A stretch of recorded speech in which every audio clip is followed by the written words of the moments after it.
Hello साथियों, क्या हालचाल। मैं राशिद आप सभी का स्वागत करता हूं आपके अपने परिवार शिक्षा एम्पायर में। कैसे हैं आप सभी, जल्दी से कमेंट करें, बताएं। उम्मीद है सब बढ़िया होंगे, मस्त होंगे, स्वस्थ होंगे, अपना और अपनों का बहुत सारा ख्याल रख रहे होंगे। तो अपनों का ख्याल रखते रहो और अपनों के साथ साथ अपने शिक्षा एम्पायर परिवार का भी ख्याल रखते रहो। इसको ज्यादा से ज्यादा शेयर करो अपने दोस्तों में, मित्रों में, जितने भी तुम्हारे दोस्त हैं, ग्रुप्स हैं, बड़े बड़े ग्रुप्स बने हुए होते हैं तुम्हारे यार, उसमें सब में शेयर करो।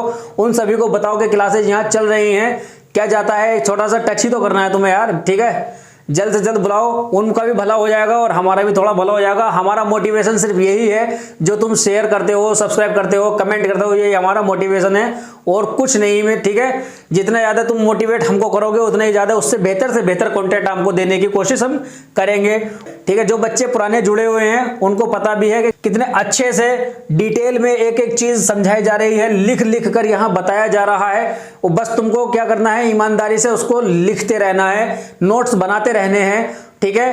तो शुरू करते हैं हम अपना जो चैप्टर है आज का। जो हमने रस शुरू किया हुआ था पिछली क्लास में, हमने रस का कुछ बेसिक जानकारी ले ली थी, जिसमें क्या देखा था हमने, भरत मुनि ने कहा था विभाव, अनुभाव और व्यभिचारी भाव के संयोग से रस की निष्पत्ति होती है। ये किसने कहा था? भरत मुनि ने कहा था, आचार्य भरत मुनि ने कहा था। और हमने देखा था विभाव क्या है, विभाव के दो भाग होते हैं, आलंबन और उद्दीपन, ठीक है। उसके भी उदाहरण मैंने बताया था, दोस्त के बारे में, लड़ाई का, झगड़े का, ठीक है। उसके बाद में अनुभाव होता है, अनुभाव के चार होते हैं। कौन कौन से होते हैं? कायिक, वाचिक, सात्विक और आहार्य। तो चार होते हैं, चार भाग होते हैं इसके अनुभाव के। उसके बाद में संचारी भाव या व्यभिचारी भाव जो स्वतः उत्पन्न होते हैं वो स्वतः ही नष्ट हो जाते हैं, जो कि स्थायी भाव को क्या गति प्रदान करते हैं। और स्थायी भाव देखा था, स्थायी भाव का थोड़ा सा जानकारी हमने ले ली थी। उसके बाद में आता है स्थायी भाव के कौन कौन से रस के कितने कौन कौन सा स्थायी भाव होता है, वो मैंने यहाँ टेबल बना ली है। तो अब यहाँ शुरू करते हैं हम, रस एवं स्थायी भाव। कौन से रस हैं, उनका क्या स्थायी भाव है, सबके बारे में मैंने ये टेबल बना ली है, ठीक है। इस तरह से टेबल बनानी है आपको, वो आपकी मर्जी है, इस तरह से बनाना चाहो बना सकते हो, और इससे अलग और अच्छे तरीके से बना सकते हो, जिससे कि तुम्हें बेहतर तरीके से समझ आ जाए, तो उस तरह से तुम बना सको। बस हमारा जो मोटिव होना चाहिए वो समझने का होना चाहिए, कि समझ आ जाए, किसी भी तरह से समझ आए, जिस तरह से तुम्हें आसान लगे पढ़ने में, उस तरह से तुम टेबल बना लेना, ठीक है। मैंने यहाँ अपने हिसाब से बहुत अच्छे से मैंने बना दी है, चाहो तो इस तरह से बना सकते हो, वरना अपने हिसाब से बना लेना, ठीक है। तो शुरू करते हैं हम। यहां मैंने ये रस लिखे हुए हैं, कितने रस हैं, ठीक है।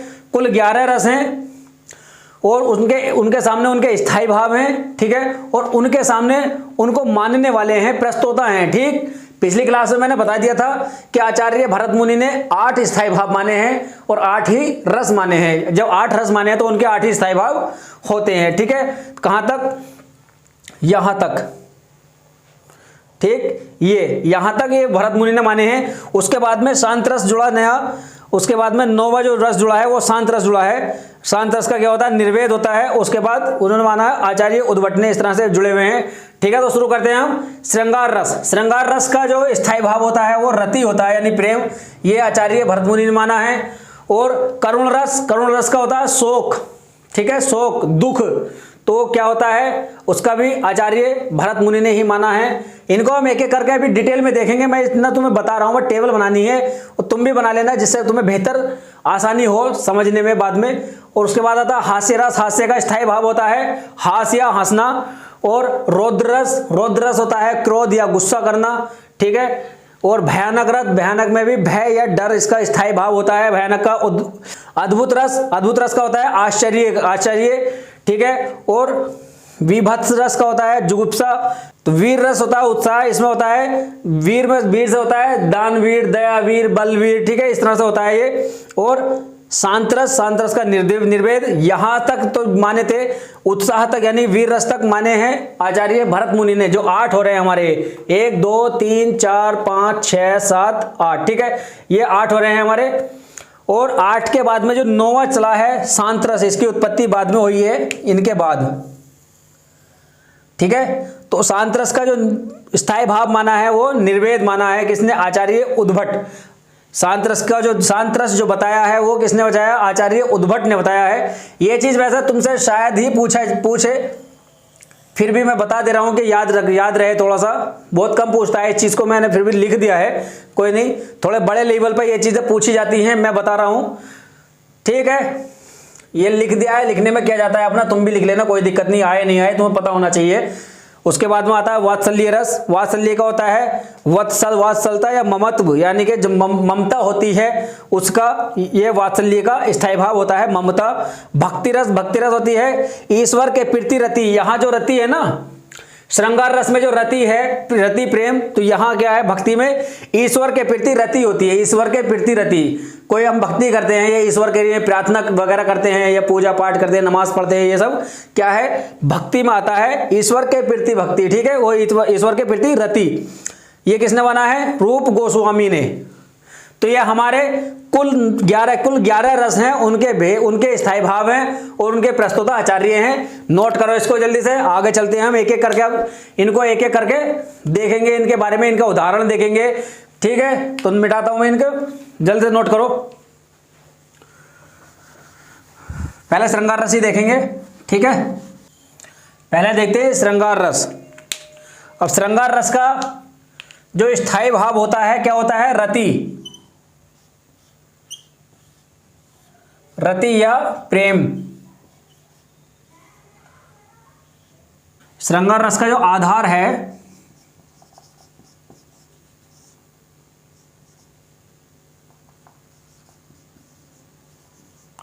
नायक नायिका होती है, ठीक है। इसके बारे में थोड़ा लिख लो कि श्रृंगार रस का जो आधार है वो नायक नायिका को बताया गया है, यानी स्त्री और पुरुष को बताया गया है कि इसमें। और श्रृंगार रस में क्या होता है, श्रृंगार रस में नायक नायिका का पारस्परिक मिलन होता है या आकर्षण होता है या फिर विरह, विरह मतलब बिछड़ना। ये जो परिस्थितियां हैं जैसे कि पारस्परिक मिलन है या फिर आकर्षण है या विरह है, इन सभी को काव्य शास्त्र में रति कहा गया है। क्या, रति कहा गया है काव्य शास्त्र में, ठीक है। तो श्रृंगार जैसे एक उदाहरण लिखता हूं मैं।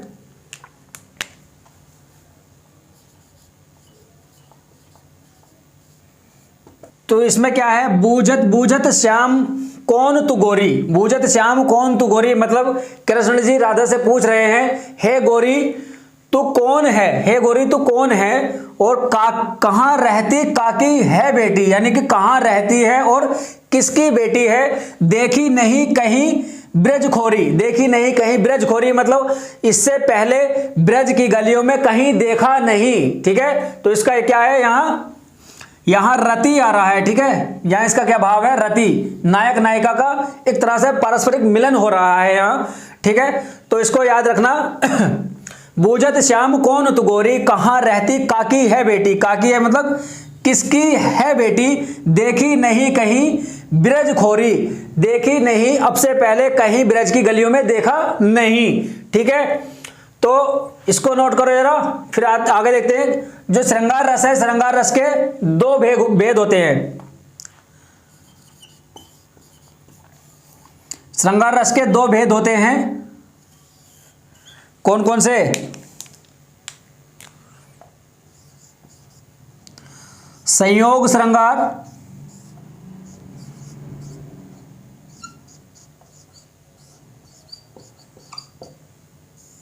संयोग श्रृंगार रस, फिर आता है वियोग श्रृंगार रस, वियोग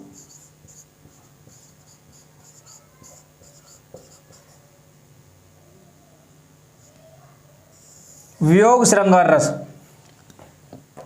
इसमें क्या होता है, नायक नायिका का मिलन होता है, यहां संयोग में मिलन होता है और वियोग में विरह होता है, यानी कि बिछड़ना होता है।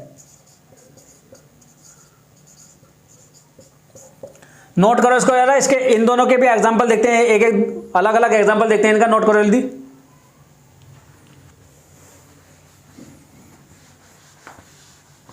संयोग श्रृंगार रस, ठीक है। तो इसमें क्या होता है, मिलन, नायक नायिका का मिलन होता है। जैसे एक एग्जांपल है, उदाहरण देखें इसका, कहत नटत रीजत खीझत मिलत खिलत लजियात। कहत नटत रीजत खीजत मिलत खिलत लजियात। भरे भवन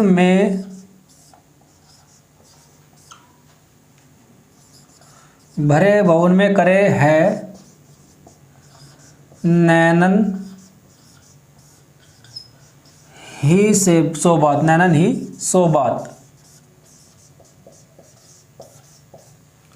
अब इसमें क्या है, देखो एक एग्जांपल तो तुम्हें समझाता हूं मैं, थोड़ा उदाहरण देता हूं, अन्यथा मत लेना उसको।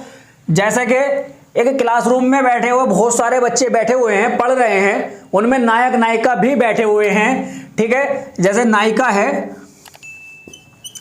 नायिका बैठी हुई है इस कोने में और नायक थोड़ा सा दूरी पर यहां बैठा हुआ है। यहां इतनी दूरी पर बोल करके बात नहीं कर सकते, लेकिन नायक को बात भी करनी है। ठीक है, नायक को बात भी करनी है, उसका मन नहीं लग रहा है, लेकिन नायिका का क्या है, नायिका का ध्यान सारा पढ़ाई में है, नायक का ध्यान इधर है, उसको इससे बात करनी है नायिका से, लेकिन वो कैसे, इशारों में बात कर रहा है।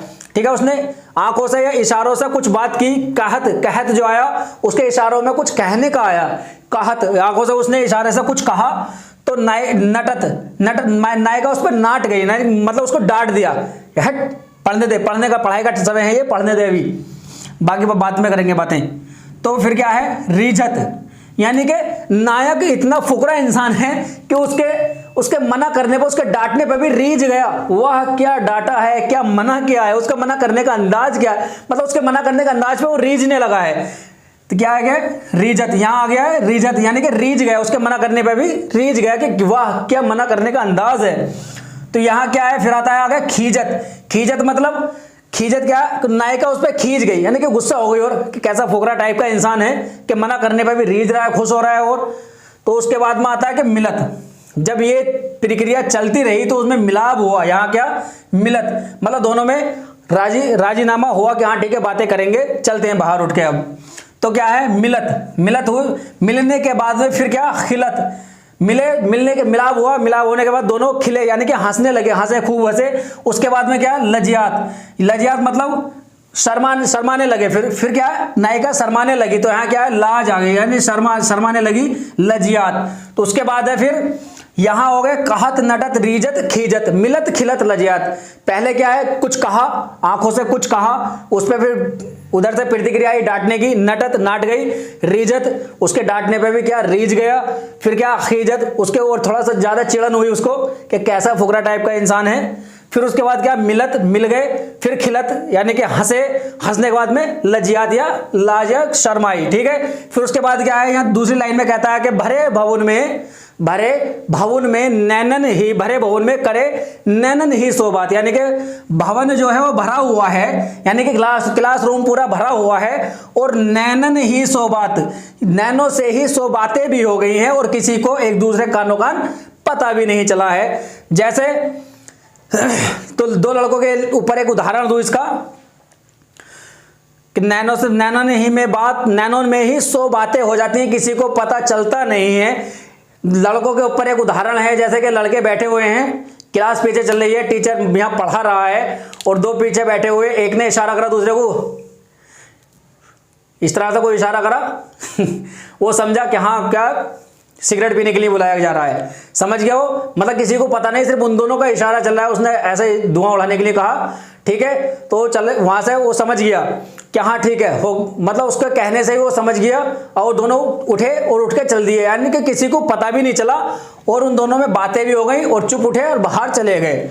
ठीक है, तो उसी तरह से यहाँ नायक नायिका का भी मिलन या वर्णन किया गया है। तो इसको जल्दी से नोट करो, फिर हम देखते हैं अपना वियोग श्रृंगार। कौन सा, वियोग श्रृंगार। दूसरा है वियोग श्रृंगार रस।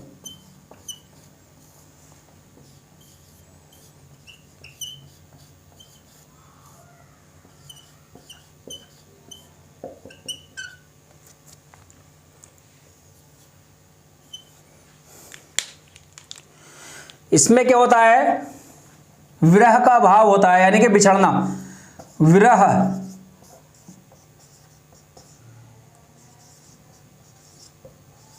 बिछड़न या बिछड़ने का भाव होता है। ठीक है, तो इसका उदाहरण देखते हैं कोई। जब नायक नायिका के विरह का भाव देखने को मिलता है पंक्तियों में, तो वहां वियोग श्रृंगार रस होता है। इसका उदाहरण है, हे खाग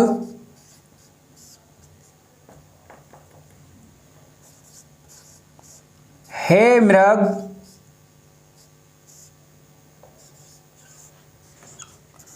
तुम देखी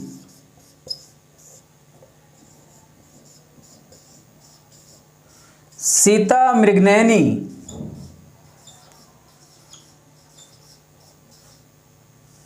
हे खाग हे मृग तुम देखी सीता मृगनयनी, यानी कि तो यहाँ विरह यानी बिछड़ने का भाव देखने को मिल रहा है कि जब बिछड़ जाते हैं, जंगल में जब बिछड़ जाते हैं तो आवाज लगाई जाती है कि हे खाग हे मृग, हे पक्षियों, हे जानवरों के तुम देखी, यानी कि तुमने देखी है सीता मृगनयनी। जब खोने के बाद में यहाँ क्या है, बिछड़ने का भाव है। तो यहाँ क्या है, बिछड़ने के भाव है। तो वियोग श्रृंगार रस और करुण रस दोनों देखने में लगभग समान ही लगते हैं, लगभग समान ही लगते हैं।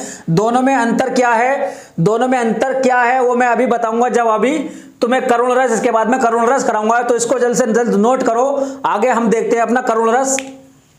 नोट करो ये लो, ठीक है।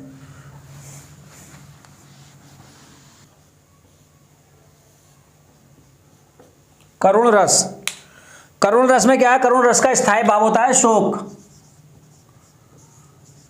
शोक या दुख।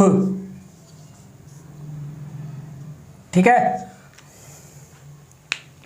तो इसमें क्या है, जो वियोग श्रृंगार रस था उसमें भी दुख का ही भाव था। ठीक है, लेकिन वहां बिछड़ने का था, बिछड़ने का। यहां भी क्या है, यहां भी दुख का भाव है, लेकिन यहां इन दोनों में अंतर क्या होता है, ये देखो अंतर थोड़ा समझ लो यार, अंतर समझ लो।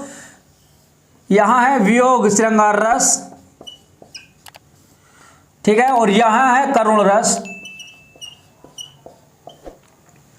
दोनों में क्या है, दुखी होता है, लेकिन वियोग श्रृंगार में पुनर्मिलन की उम्मीद होती है।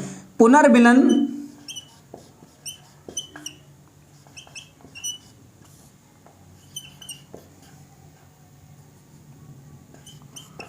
उम्मीद होती है, पुनर्मिलन की उम्मीद होती है। कैसे, जैसे कोई सामान है, तुम्हारा सामान, कोई वस्तु, कोई तुम्हारा प्रिय खो जाता है या बिछड़ जाता है, तो उसमें क्या है, तुम्हारे दोबारा मिलने की उससे उम्मीद होती है कि हाँ एक न एक दिन हम मिल सकते हैं। जैसे कि लड़की की शादी होती है तो लड़की की जो विदाई है, लड़की की विदाई पे भी रोना धोना होता है, दुख होता है, लेकिन वहां क्या है, वहां करुण रस नहीं होता, वहां वियोग श्रृंगार रस होता है। क्यों? क्योंकि लड़की की विदाई पे दोबारा मिलने की उम्मीद होती है, पुनर्मिलन होता है, पुनर्मिलन हो जाता है। ठीक है, लेकिन करुण रस क्या है, करुण रस की परिभाषा होती है कि जब कोई प्रिय वस्तु का नाश या नष्ट, या फिर कोई अपना प्रिय व्यक्ति ऐसा बिछड़ जाए कि दोबारा मिलने की संभावना ना हो। जैसे कि मृत्यु होती है, मृत्यु है करुण रस में आती है। मृत्यु जब हो जाती है तो मृत्यु के बाद में पुनर्मिलन नहीं होता है। या कोई चीज है, कोई वस्तु है तुम्हारी टूट गई या खो गई, जहां तुम्हें मिलने की उम्मीद ना हो, संभावना ही ना हो, तो वहां क्या होगा, करुण रस होगा। जहां पुनर्मिलन की संभावना नहीं होती है वहां होता है करुण रस, जहां पुनर्मिलन की संभावना होती है वहां होता है वियोग रस। तो इनमें दोनों में यह अंतर है, पुनर्मिलन का अंतर है। पुनर्मिलन अगर होने की उम्मीद है या संभावना है तो वहां होगा वियोग श्रृंगार रस, और लेकिन अगर पुनर्मिलन की संभावना नहीं हो, यहां पुनर्मिलन की संभावना बिल्कुल खत्म हो जाए, जहां उम्मीद ना हो, तो वहां होगा करुण रस। ठीक है, याद रहेगा, कंफ्यूजन दूर होगा। बोलो याद रहेगा, जल्दी बताओ। चलो अब देखते हैं, इसका उदाहरण देखते हैं। उदाहरण है शोक विकल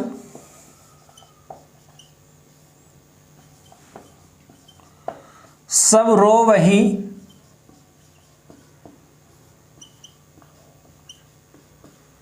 रानी, शोक विकल सब रो वहीं रानी, रूप सिलु विलु तेज वखानी,